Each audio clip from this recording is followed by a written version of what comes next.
Стало известно, что уйгурскую турчанку Рахиле Джалаладдин арестовали и увезли из собственного дома 22 июля 2023 года, потому что она юридически возражала против 15-летнего тюремного заключения для своего сына Зуляра Ясына, студента университета. Это показывает, что когда дело доходит до уйгуров, оккупационный Китай не придерживается установленного им самим закона. Согласно новостям на радио «Свободная Азия», базирующийся в Норвегии уйгурский фонд сообщил, что 22 июля полиция безопасности района Тяньаньмэнь в Урумчи арестовала женщину по имени Рахиле Джалалуддин, которая жила в гостиничном комплексе экспатриантов. Согласно сообщению, Рахиле Джалалуддин была арестована из-за недовольства решением суда в отношении ее сына Зуляра Ясына. Во время телефонных разговоров журналистов с полицейскими в Урумчи было подтверждено, что Рахиле Джалалуддин находится под арестом.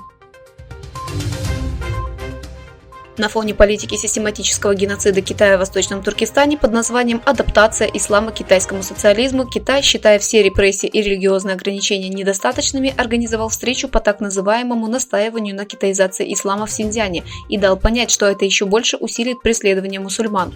По данным сети China News, на встрече выступили секретарь партийной группы Центрального социалистического института Китая, вице-президент Центрального социалистического института Цзы Линь и марионеточный чиновник Ильзат Ахмед, член постоянного комитета так называемой партии Народного правительства Синьцзяна.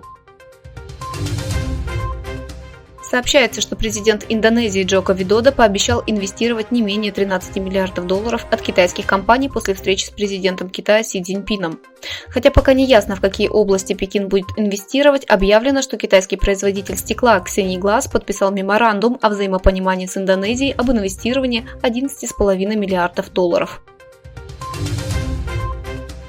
Французская судебная система расследует утверждение о том, что передовые технологии чипов, произведенные в стране, были контрабандой ввезены в Китай и Россию, на которые наложены санкции и запреты на экспорт в обмен на возможное использование в военных целях. Французский судебный чиновник, попросивший не называть его имени, сказал в своем заявлении, что 4 человека, 2 французов и 2 китайца, у которых есть доказательства фактов передачи технологий от ОМИК, производителя высокотехнологичных полупроводниковых чипов, в настоящее время принадлежащего Соединенным Штатам, находятся под следствием с марта.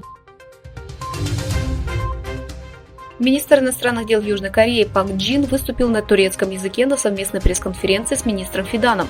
Пак Джин сказал: «Турция сражалась плечом к плечу с Кореей, отправив около 20 тысяч молодых солдат сражаться за свободу и мир в Корее. Корейский народ не забыл эту великую жертву Турции». Отметив, что в международной системе сформировалось новое геополитическое и геоэкономическое уравнение, Фидан подчеркнул, что Азия находится в центре этого движения.